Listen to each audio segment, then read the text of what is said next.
So, kakain tayo mga guys, ano? Kakain tayo ng panghapunan. Ano ng oras ngayon? So, yung ulam natin kanina, may ulam tayong sobra kanina. Ito yun, di ba? So, mayroon man tayong manok dito. Yan. So, dalawa. Yan, pagsasabayin na natin to, mga guys. Pagsasabayin na natin to. So, mayroon dito ano, nakalagay na yan, sili. Yan. Hindi mawawala yan. Dito mawawala mga guys.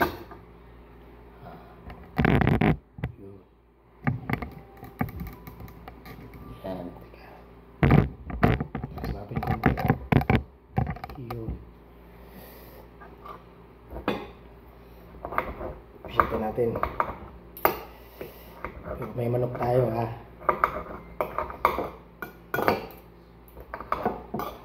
Sayang to kasi may paborito. Kain tayo mga guys. So kaninang tanghali, no, nakita naman ninyo yung ulam ko. Ito yun. So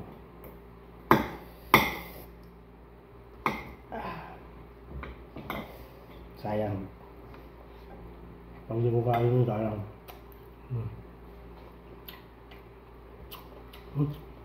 Ang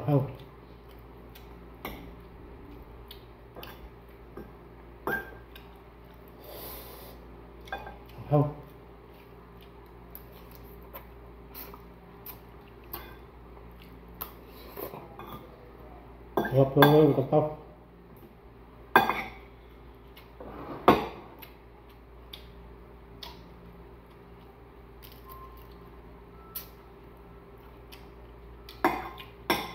Kainin na natin pati balat. Parehas lang din yan.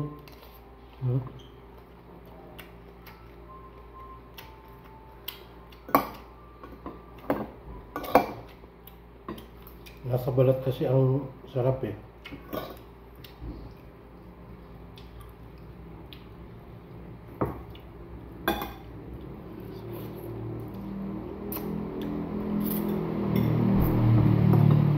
Ako mga guys, pagka kahit na maraming putahe, halimbawa mga 5 putahe dyan, siguro hanggang tikim lang ako doon. Siguro mabubusog na ako sa isa, dalawa. Katulad nito, may manok, may sugpo. Babanatan ko muna to. Kasi pag babanatan mo rin yun, mawawala yung lasa ng isa.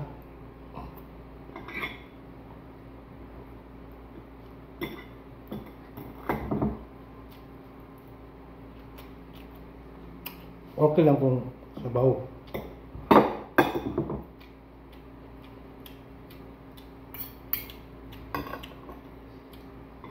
Pero mayroon talagang tao na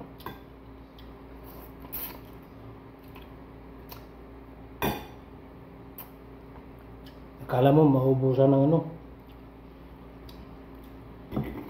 Lahat na lang putahe, kailangan kainin.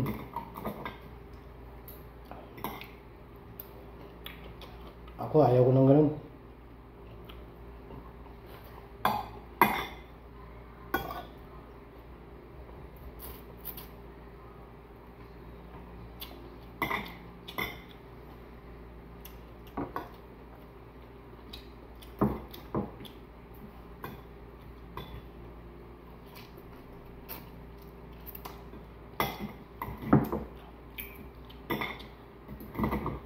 Ito, pag nabusog na ako dito, okay na ako. So, pwede naman titirahin natin yan mamaya. Take 2.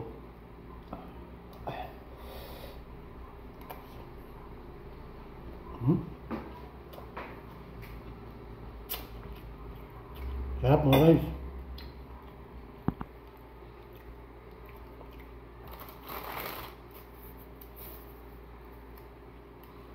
Ubos.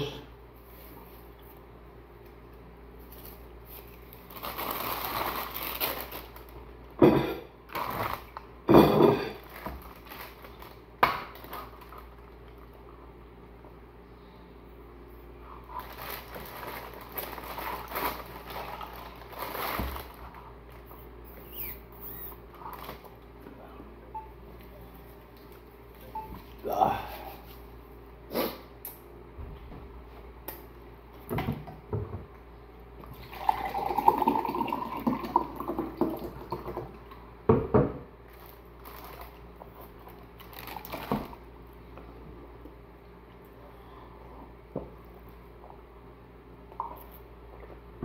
Ah.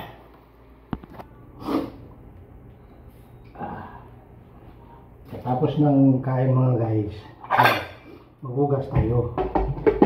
Yan. Hugasan natin yung kinainan natin para malinis.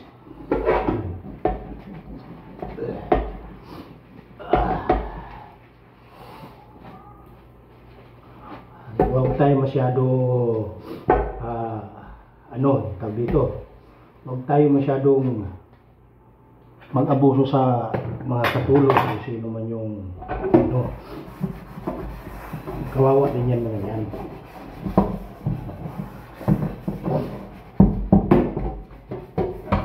Hindi porket na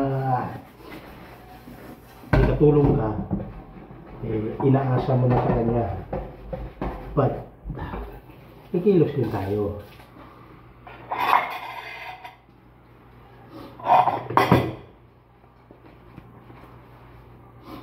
May sabon tayo. Yan.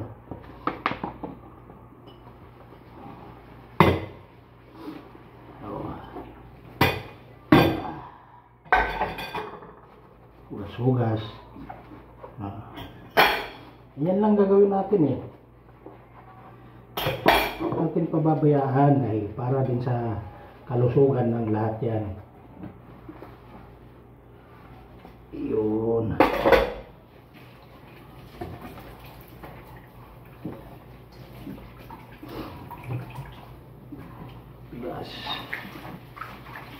Hugas-hugas.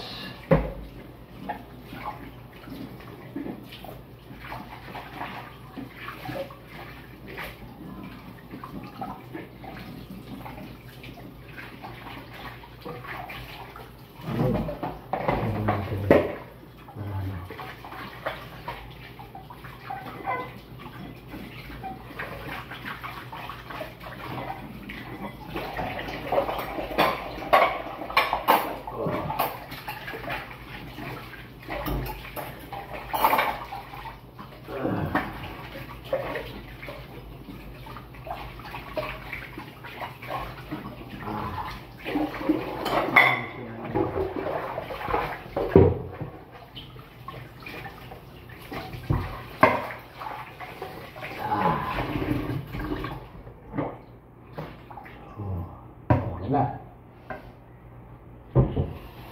Linis na.